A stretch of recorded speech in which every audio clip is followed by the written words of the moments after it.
Bon dia, professor López. Gràcies per venir. Què contesta la pregunta? Ho veig difícil. Per què? Perquè estan pensant en termes curtterministes, diguem. És complicat que es posin d'acord amb estratègies que no van més enllà d'unes properes eleccions. Doncs, com que veig que, veient-ho difícil, l'aposta pel no, posem el no o incorporem el no al 73%, 75% a hores d'ara, ja hi ha en el marcador a través del 27033 matins.sí o no.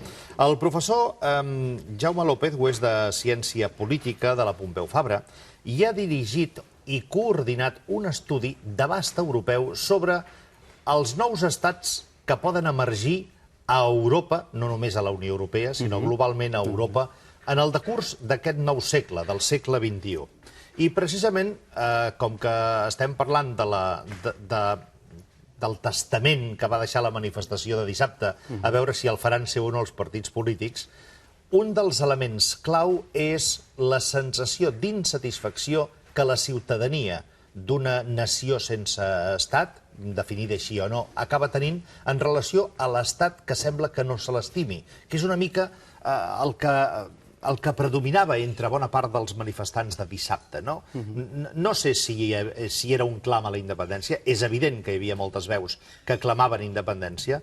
No gosaria dir que tots els manifestants volguessin la independència, però sí que hi havia un sentiment, i es copsava un sentiment de fatiga, sobretot per estar en el marc d'un estat bona part del qual no et vol, o la sensació que té la ciutadania és que Espanya no vol els catalans.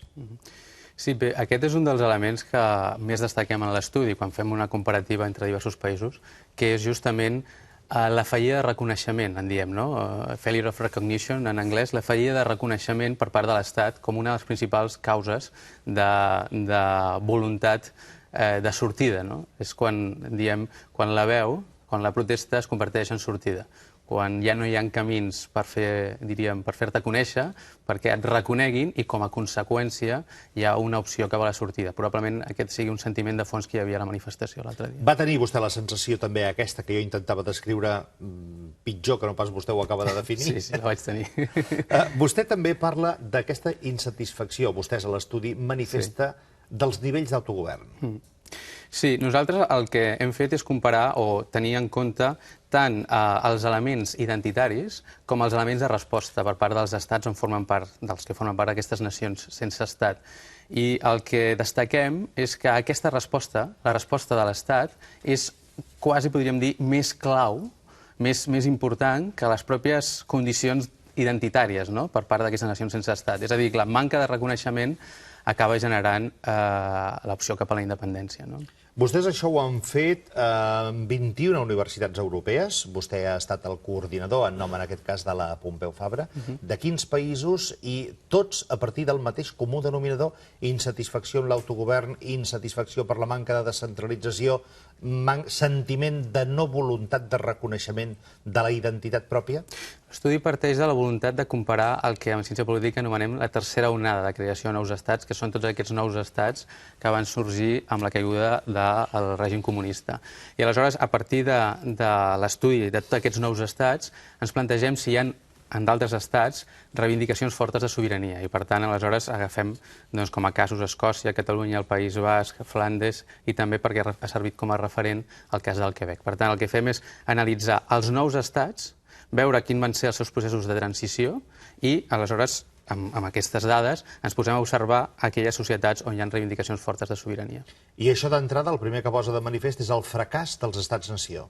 Sí, en molts aspectes sí. És veritat que hi ha estats que responen millor a les nacions que formen part d'ells que d'altres. I en aquest sentit caldria destacar que no podem posar en el mateix sac el Regne Unit, Dinamarca, Canadà, del sac en el que forma part d'Espanya, no? És a dir, la resposta d'aquests estats a les nacions que hi formen part és molt diferent que la que Espanya ha tingut. Tot això forma part de les característiques dels estats, perdó, de les nacions que han esdevingut estat en el decurs dels darrers anys del segle XX? Què vols dir? Sí, vostès analitzen els casos dels països que han esdevingut independents des dels anys 90 del segle XX. Tots ells reunien aquestes característiques que vostè acaba de definir ara.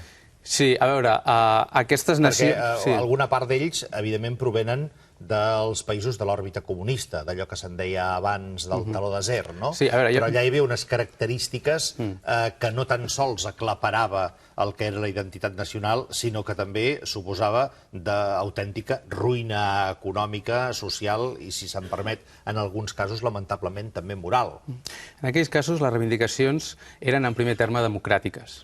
I aquestes reivindicacions democràtiques es van convertir finalment en reivindicacions independentistes. Aleshores, en aquest element, l'element de formar part d'un règim comunista, és obvi que aquí no el tenim present. Però sí, en canvi, tenim present aquesta manca de reconeixement d'aquestes reivindicacions democràtiques. Recordem que l'altre dia estàvem reclamant pel dret de decidir.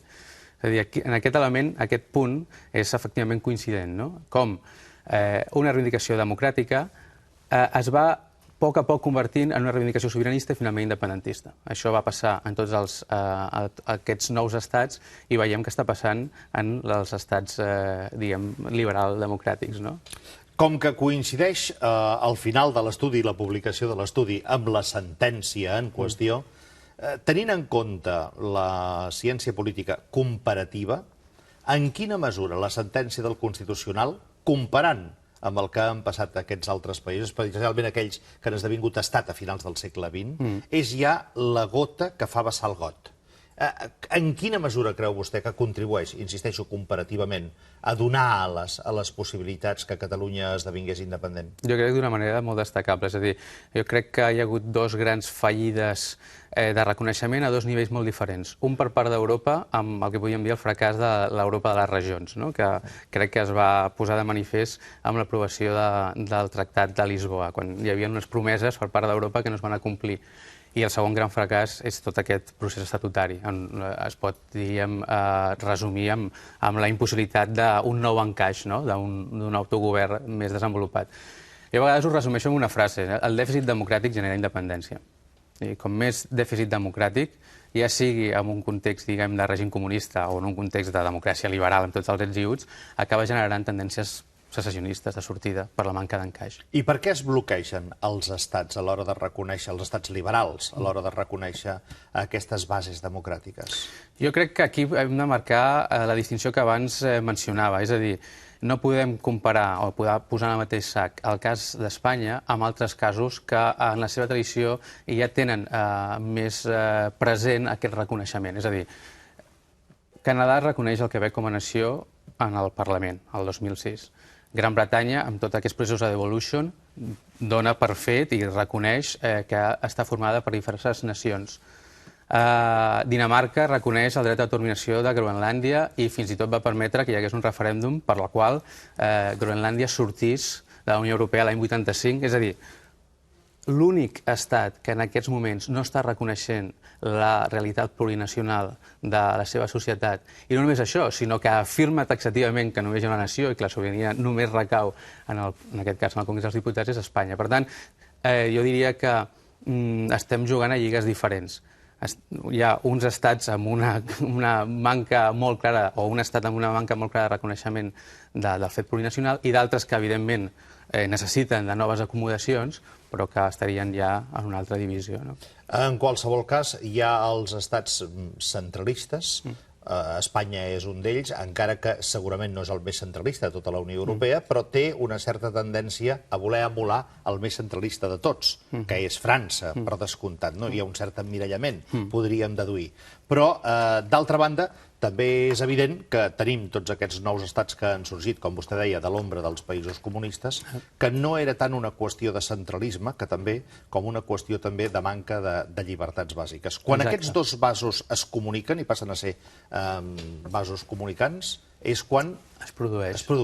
Exacte. I aquí els fenòmens, hem de dir, per altra banda, perquè és típic de les ciències socials, que s'acceleren. És a dir, nosaltres el que podem detectar, com fa aquest estudi, són tendències. Si no passa res, la tendència... Avui estem més a prop de la independència que fa 10 anys. Si no passa res, si no hi ha... Ara, el que en diem la finestra d'oportunitats, és a dir, l'espurna que pugui engegar això, En el cas de la Unió Soviètica va ser molt clar, no? Va caure el mur de Berlín. En el cas de les democràcies liberals, doncs no ho sabem, no fem prediccions, no som el pop-pol, però sí marquem quines són les tendències. Si no és el pop-pol no li donaran una copa. No la necessito, no la necessito. De tota manera, és interessant aquesta anàlisi perquè, esclar, és com si una de les conclusions és el sentiment hi és, però sempre hi ha o van apareixent elements dels contraris al sentiment o dels que volen aturar el sentiment que, en canvi, per les seves reaccions acaben incentivant aquest sentiment. Sí, sí. A veure, jo parlaria més de tendències de llarg plaç, no? És a dir, tampoc nosaltres a l'hora d'analitzar-ho no ho analitzem per un cap de setmana, per un trimestre, per un any. El context, a més, mundial ha anat canviant moltíssim i molts politòlegs i economistes marquen des de fa anys la tendència cap a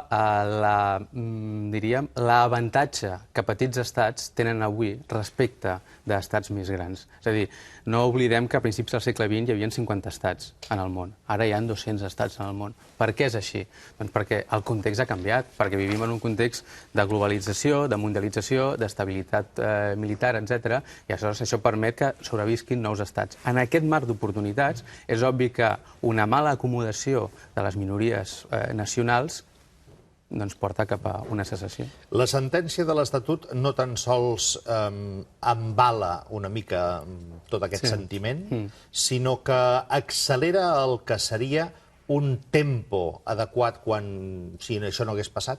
Sempre s'hagués... Vostè diu, és evident que hi ha més sentiment independentista avui que fa 10 anys, però ara, si per un moment anul·lem o traiem o esborrem la manifestació de dissabte i la causa que el genera, que és la sentència de l'Estatut, el tempo continuarà sent molt més estable, molt més harmònic. Sí, probablement. Sí. La feina l'estan fent a l'Estat. Vostè seria capaç d'estipular en un ordre de temps, en un concepte de temps, en quan aquesta sentència pot haver accelerat el procés? No m'atreveixo a fer-ho i, per altra banda, d'això no en parlem a l'estudi. El que sí m'agradaria remarcar, perquè sí que és una qüestió de la que parlem a l'estudi, és que no cal fer independentistes perquè surti un sí en un referèndum per la independència. I això també és una cosa molt important, és a dir, no cal canviar les preferències de la gent. No és que la gent es faci més o menys independentista, sinó que davant d'uns fets, davant d'un context, esculli una opció independentista. A mi m'agrada assenyalar, perquè em sembla que en aquest sentit és exemplar o paradoxal també, aquestes dues perspectives, el que va passar a Ucraïna. L'any 91 va haver un referèndum al març. Aquest referèndum es preguntava a la gent si volia formar part d'una nova Unió de Repúbliques Soviètiques. I la gent en massa va participar més del 70%, un 80% de la gent va contestar que sí, que volien formar part d'una federació. Al desembre del 91, és a dir, 8 mesos més tard, la gent votava en massa que volia ser un estat independent. Llavors, la pregunta que ens podem plantejar és, en 8 mesos vam convertir un 50% de la població o un 70% de la població en independentistes? La meva resposta, com a mínim, és probablement no. No van canviar les preferències de la gent, però sí les opcions. Sí, davant del context que hi havia, la meva opció és per la independència. I a vegades ens oblidem d'això. Per tant, podríem convenir que són més actius els separadors que els separatistes. En aquest context, sí. En aquest context, sí. Sí. El fet que no hi hagi unitat, en el cas concret de Catalunya, entre tots els sectors independentistes, atura, frena o no té cap importància? Jo crec que té força importància perquè el que ens adonem als nous estats que van sorgir als anys 90 era una coalició molt més transversal que la que observem a Catalunya entre elits i moviments socials de tota mena a l'hora de reclamar o de sortir a favor de la independència. Però també voldria insistir en una cosa que he dit abans, que és que les primeres manifestacions en aquests països no eren de signe independentista i, per tant, permetien generar coalicions molt més àmplies que les actuals. És a dir, la gent sortia al carrer o protestava perquè volia més democràcia. I voler més democràcia, que després es converteix en voler més sobirania, en dret de decidir, això unifica, genera més creació. I no va ser fins que la resposta va ser negativa al part de l'Estat que aquesta reivindicació, que ja és transversal, que ja és unitària, es converteix finalment en independentista. I aquí, diguem, és veritat que hi ha un pas previ, que és el dret de decidir, però d'alguna manera el preàmbul on es genera aquesta unitat, aquesta transversalitat que es veuen a les repúbliques bàltiques, altres repúbliques, no el tenim. Aquí directament estem plantejant-nos la independència. Això, evidentment, genera d'entrada potser més posicions diverses. O sigui que la gran paradoxa és que la reacció dels dits estats-nació, en aquest cas l'espanyol, per intentar preservar la indissoluble unidad de Espanya, el que acaben és ajudant a trencar aquesta Espanya, que es demostra molt més dissoluble que no pas indissoluble. És evident, és evident. És a dir, les 12 vegades, em sembla, no? 14. 14, ja m'he descomptat. Les 14 vegades que el Tribunal Constitucional ha apel·lat a la indissoluble unitat de la nació espanyola, estava 14 vegades recordant als catalans que potser amb el seu projecte no hi cabien en aquest estat. Per tant, convindria, doncs, des de la perspectiva que li dona el seu estudi a nivell europeu, que es van equivocar 14 vegades en un mateix document? Al meu entendre, sí, l'objectiu per part seva és mantenir aquesta unitat, sens dubte. No, li preguntava això de la divisió entre els grups independentistes perquè un dels punts en els quals vostè estableix les similituds en els processos de transició és el de destacar una sèrie de condicions compartides en aquests processos estudiats. I aquestes condicions compartides, en el cas concret de Catalunya, per a uns poden ser-hi, per a uns altres no, però fins i tot per a aquells que diuen que hi són, com que resulta que estan reflectits en un mosaic esmicolat, es fa difícil entendre, doncs, o es fa difícil trobar el paraigües de qui amb què, no? Sí, aquesta és una condició que marcaria una diferència respecte dels altres processos de transició. Jo aquí diria que en el cas català ja estem jugant a dos jocs alhora, el que complica les coses. És a dir, els partits estan pensant alhora en què fer en unes eleccions autonòmiques i alguns estan pensant què fer si fóssim un nou estat. I a vegades és bastant incompatible pensar estratègies quan no es pot jugar a futbol i a bàsquet alhora. És una mica complicat tenir estratègies coherents i unitàries quan estàs volent dos objectius que en si mateixos són una mica... no són del tot complementaris, no, a vegades. Sí, però que es pot detectar aquests darrers dies, no sé, la tertúlia del programa, que com vostè sap hi ha persones, òbviament, de diversa línia política, posicionament polític, que és com si s'hagués donat una empenta cap a un element de progressió. M'explico. És com si avui el catalanista de fa un mes o de fa un any fos nacionalista, el nacionalista ja fos sobiranista i el sobiranista ja o autodeterminista i aquest ja és absolutament independentista. De la mateixa manera que l'autonomista potser s'ha fet federalista, mentre que el federalista en aquests moments ja l'única possibilitat que sembla que diu que li donen és el de la independència. Percep vostè aquest escurament, aquesta evolució progressiva? Sens dubte, aquesta és la tendència que observem. És a dir, si continuem en aquest marc, en aquest context, estem més a prop de la independència que fa 10 anys. Justament per les raons que abans estava exposant vostè, no? L'altra cosa és, de nou, quina serà l'espurna que farà que hi hagi un canvi exponencial, com acostuma a passar, quan les coses s'acceleren i ja ningú les controla, ningú les lidera d'una manera clara, no? Això no ho podem dir. Però aquest canvi de tendències em sembla que és evident i negar-ho em sembla avui molt difícil. Em deia dissabte a la manifestació una persona que em va reconèixer jo no he sigut mai independentista, però noto que me n'estan fent. Diu, no sé si m'he de considerar, em deia textualment, independentista per passiva, ja que no he estat mai proactiu, però, escolti, entre totes les coses que passen i el que estic veient avui aquí, és que me n'adono, em deia, que el crit que vaig sentint d'independència, d'aquí un moment també el puc cridar jo. Sí, a veure, també, si em permet la imatge, per passar per la piscina de la transició cap a una independència calen dues coses, no? Una, saber nedar. Per mi, saber nedar és que aquestes societats, aquestes nacions sense estat, tinguin les característiques suficients com per tenir consciència plena del seu dret de decidir. Però també cal que t'empenyin a la piscina. I en aquest sentit, el Tribunal Constitucional i l'Estat central estan empenyent, no? És a dir, si Catalunya no tingués la història que ha tingut, si no fos una nació o si no tingués tots aquests elements que el configuren com un subjecte, diríem, que vol aplicar el dret de decidir, si no sabés nedar, no hi ha res a fer, no té problemes, no sé, la Rioja, no? Però l'empenta definitiva crec que ens està donant quasi més en l'àmbit de l'Estat, el que en diem nosaltres l'estat matriu, l'estat del que formen part les nacions, sense estat, que no des de la pròpia Catalunya, no?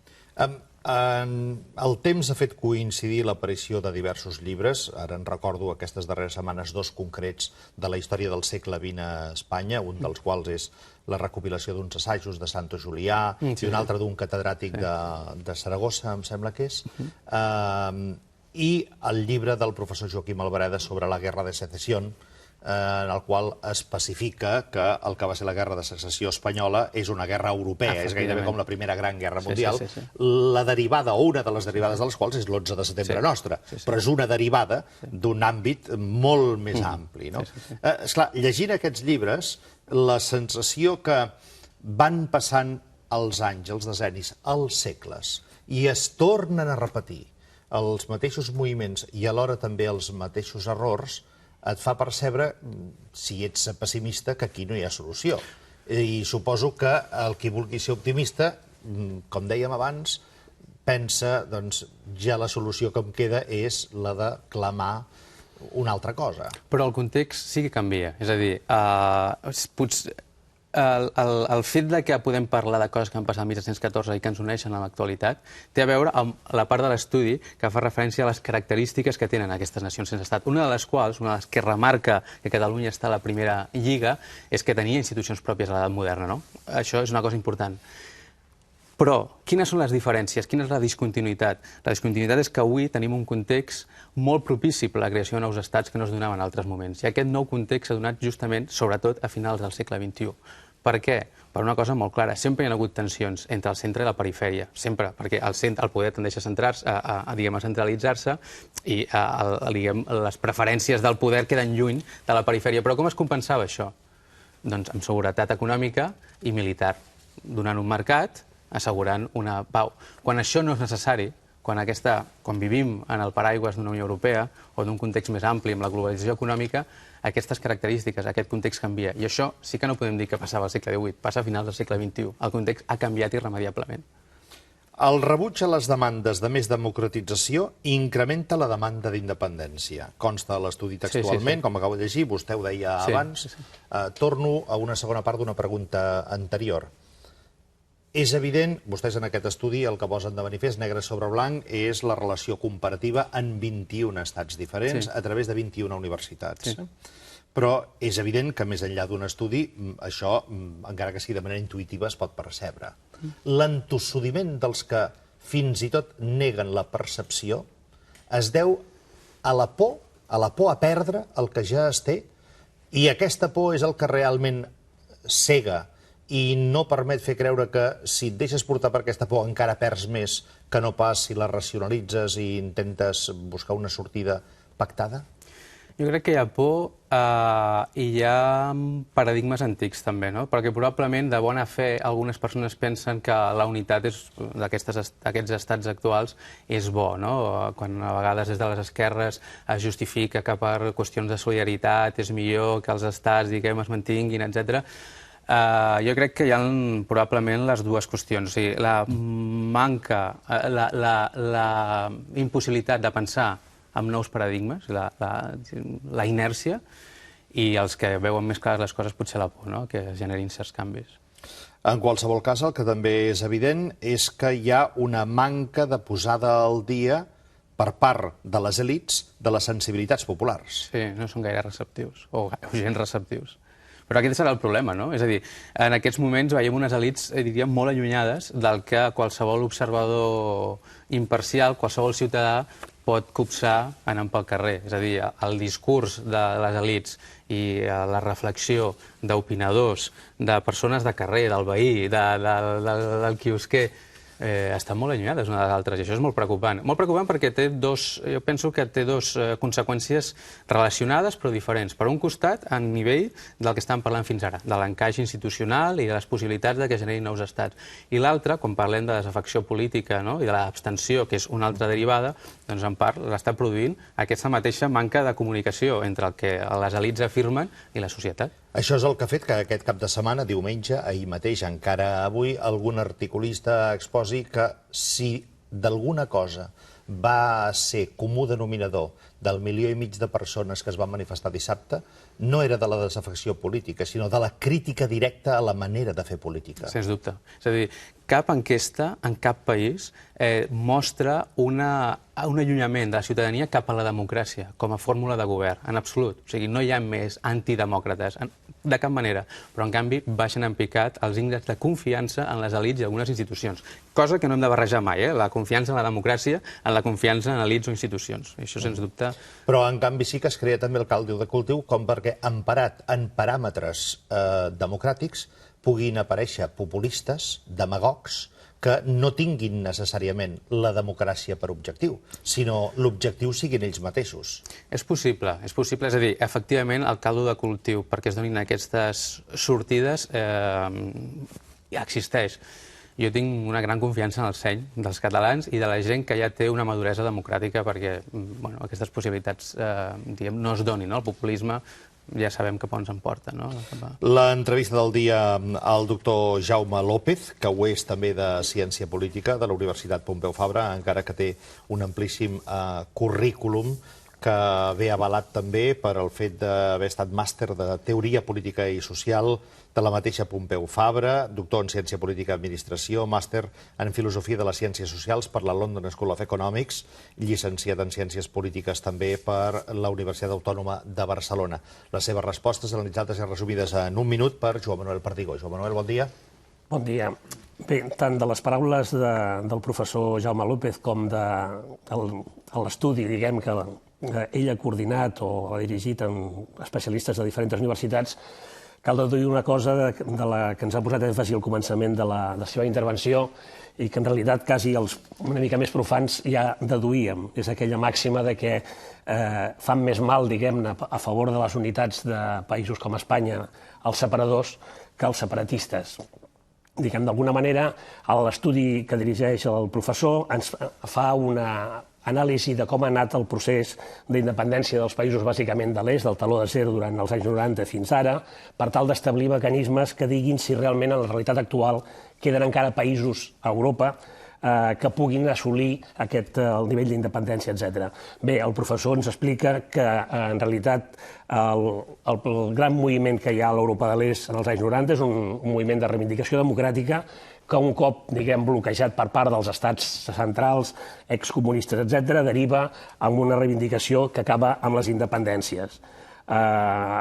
S'evoluciona cap a la petició de cada vegada més democràcia, de dret a decidir, i en quan es bloqueja tot aquest procés hi ha un procés d'exigència de més sobirania i que deriva amb la necessitat o la reivindicació de la independència.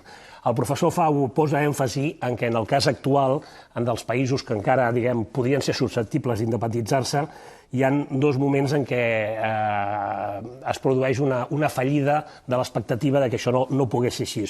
D'una banda, el fracàs europeu en quant a que l'Europa de les regions acaba sent una cosa molt descafeinada, signada i oficialitzada pel Tractat de Lisboa, i d'altra banda, en el model estatutari, el desenvolupament a Espanya del model estatutari que deriva, diguem, amb l'actual sentència del Tribunal Constitucional que deixa molt insatisfeta a una part molt important de la població catalana. Està bé que el professor ens explica també que no necessàriament cal que perquè es produeixin situacions d'independència d'un conjunt de la població que de cop i volta deriva cap a la sobirania, necessita que intel·lectualment, diguem, tothom s'hagi convertit en independentista. Posa l'exemple clar d'Ucraïna, que en el termini de molt pocs mesos va passar de la voluntat de voler ser una nova federació dins els exestats de la Unió Soviètica a reclamar la independència en el moment en què van veure que la FEI pròpiament era tot una farsa que no assolia les aspiracions que ells tenien. Per tant, en 8 mesos no es van fer una gran majoria d'independentistes intel·lectualment parlant, sinó que va haver-hi una necessitat de veure que les coses no anaven pel lloc que es volia i, per tant, es va optar per una altra opció política. En relació a la unitat, un dels temes que en aquest moment està molt sobre la taula a Catalunya, el professor ens explica que en els processos que s'han produït anteriorment, la unitat molt transversal és clau perquè l'èxit de la fita. En els casos de l'Europa de l'Est ho tenim tots molt presents, des de la solidaritat, etc. Moviments que són molt amplis i amb posicions genèriques que permeten que s'incorporin bona part de la gent. Al cas de Catalunya tots sabem que tot això està més complicat. El professor feia esment en dir quan hi ha uns partits que estan pensant en les eleccions autonòmiques properes i partits que estan pensant en què farien si tinguessin un estat independent, és molt complicat establir nexes comuns per treballar. I en tot cas, al final, ens recorda el professor que de cara el que se'n diu la desafecció, que en realitat sempre passa que la ciutadania no és desafecta envers el model democràtic, sinó que és desafecta envers les èlits polítiques quan aquestes no donen resposta a les aspiracions que d'una manera o altra la ciutadania està expressant uns dies al carrer, els altres dies al lloc de treball. Algun comentari sobre aquest resum d'en Perdigó, senyor López? No en podíem fer un millor resum. Perfecte. Dues últimes qüestions. Una, vostès també en el seu treball exposen un llarg llistat d'hipòtesis falsejades o falses, no? Són les que tenen a veure si qui vol ser independent té una renda per càpita superior a la resta, qui té una llengua diferent, qui té una religió diferent, o fins i tot les dimensions geogràfiques. Tot això esdevé, després de l'estudi, per part dels que encara ho argumenten, excusa de mal pagador? Nosaltres el que volíem era destriar una mica el gra de la palla i, efectivament, hi ha una sèrie d'hipòtesis que habitualment es posen tant per justificar les independències com per justificar que no són els camins cap a la no independència. I hem trobat que hi ha casos de tota mena i que, per tant, es falsen. No es pot fer referència a si un país o una nació sense estat està més o menys desenvolupada econòmicament, perquè tenim casos extrems de les dues bandes, si és més gran o més petita, si és minoritària.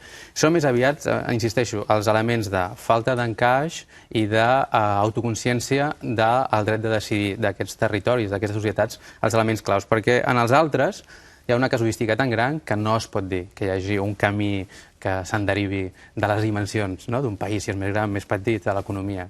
I una última qüestió. Encara que la majoria dels exemples provenen, com dèiem abans, de l'altra banda del taló desert, no? Les bàltiques, les balcàniques, les caucàsiques, és igual. Txèquia i Eslovàquia. Fins a quin punt tot això no deixa de ser també, encara que a molt més llarg termini, la conseqüència de la caiguda del mur, simbòlicament? Et refereixes ara a la... Ara, sí. Ho dic perquè recordo que poc temps després de la caiguda del mur vaig llegir una anàlisi, un assaig realment interessant que preveia que això era com quan una pedra cau en un toll d'aigua. Es va fer un cercle cada vegada més ampli, més ampli, més ampli, i que l'abast del que en aquell moment era només la caiguda d'un símbol, des d'un punt de vista polític, nacional, d'estats-nació, de reivindicacions, de model social, econòmic, etc., era incalculable i que es pagaria durant decennis. O que seria un preu, no era aquesta l'expressió, sinó que la conseqüència et podria durar decennis i a molts altres llocs. És possible que estiguem davant d'un mur que encara no tenim un qualificatiu per donar-li, però que estem a les beceroles de veure caure un nou mur, no? I que certs paradigmes que avui en dia donem com fixats i habituals doncs es trenquin justament a partir d'aquests processos de creació de nous estats. Professor, moltes gràcies per acompanyar-nos. Enhorabona per aquest excel·lent treball, 21 universitats europees. El professor López des de la Pompeu Fabra ho ha coordinat, és realment un volum considerable. No té les quasi 1.000 pàgines de la sentència de l'Estatut. La meitat. Per això dic que no li ha calgut tant per establir aquest estudi comparatiu i tampoc no ha tingut necessitat de citar fins a 14 vegades que res és indissoluble. Gràcies, repeteixo, i moltes